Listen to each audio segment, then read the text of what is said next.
تو ظاہر ہے اولاد کو پھر افسوس تو ہوگا نا. ٹھیک ہے جو موت جس وقت لکھی ہوئی ہے بھائی وہ آئے گی, لیکن اللہ نے ہمیں اسباب اختیار کرنے کا آرڈر دیا ہے, حکم دیا ہے. تو پھر ہم نے والدہ کے لیے زبردستی والدہ کا پھر ہم بی پی چیک کرتے تھے. والدہ ہم نے کہا بھائی ایک والد صاحب پہ ہمیں خود بھی اویئرنیس نہیں تھی نا, کوئی ہمیں سمجھانے والا نہیں تھا. اگر ڈاکٹروں نے ہمیں سمجھایا ہوتا یا حکومت کا کوئی اسکولوں میں سسٹم ہوتا سمجھانے کا, کالجز میں سسٹم ہوتا, تو ہم بھی مشین لا کے رکھتے. ابا چیک کرتے نہیں کرتے, زبردستی چیک کرتے. ہم کہا بھائی کہ آپ کا بی پی اتنا ہائی لے کے گھوم رہے ہو آپ. نیچے کا 140 تھا میرے والد صاحب کا, جب ڈیتھ ہوئی ہے تو نیچے کا بی پی 140 اور گھوم رہے ہیں خوش و خرم.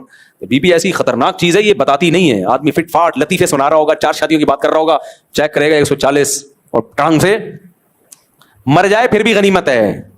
مر جائے, مرتا نہیں ہے بعض دفعہ, ایسا ڈیمیج ہوتا ہے کہ گئے 20-25 سال. تو اس لیے یہ جو بلڈ پریشر کی بیماری ہے, اس کو میں ڈرا نہیں رہا آپ کو, ایسا نہ بیٹھے بیٹھے سب کا بی پی شوٹ کر جائے ابھی تو میرے کھاتے میں آ جائے کہ اس نے ڈرایا تھا. 40 سال کے بعد نا یہ مشینیں گھر میں رکھنا ضروری ہے. میرے سب گھروں میں بلڈ پریشر کی مشین رکھی ہوئی ہے میں نے, کیونکہ یا تو میرا پریشر بڑھتا ہے یا گھر والوں کا. شادی شدہ آدمی تو ایک دوسرے کا بی پی ویسے ہی بڑھاتا ہے. ہر شادی 18 سال میں شادی ہوئی ہے, بلڈ پریشر مشین لے آؤ. وجہ اس کی ہے کہ اب دونوں ایک دوسرے کا پریشر کنٹرول کریں گے.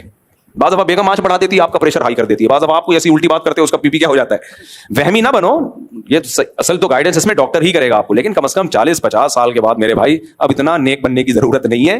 بی پی مشین گھر میں رکھو, اس سے فائدہ یہ ہوگا کہ ایک اور میرے دوست تھے, ان کے والد کا بھی بی پی ہائی رہتا تھا, کوئٹہ کے تھے وہ.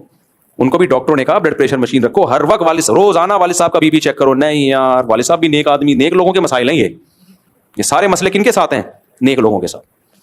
عام آدمی ڈاکٹر سمجھائے گا وہ کہے گا ٹھیک ہے, نیک آدمی پتہ نہیں کس کون سا کلمہ پڑھا ہوا ہوتا ہے اس نے, وہ سمجھتا ہے کہ شاید. تو وہ کیا ہوا, وہ ایک دن بی پی ہائی ہوا ہے, ان کو بی پی ہائی ہونے سے برین ہیمریج ہوا, تو وہ کومے میں چلے گئے. 10-15 سال پھر بیڈ پہ ان کی خدمت ہوئی ہے. 10-15 سال وہی بستر پہ ہی, پیشاب پخانا سب بستر پہ. اولاد بہرحال ان کی اولاد نے خدمت کی, اللہ اولاد کو اجر دے. لیکن یہ تھوڑی سی غفلت سے کتنا بڑا مسئلہ ہو گیا بھائی. پتہ چل جائے, پہلے گولیاں آتی ہیں فوراً کہا کہ بھائی اس کو فی الحال تو نیچے لے کر آؤ, پھر مشورہ کریں گے آئندہ اس کو کیسے کرنا ہے.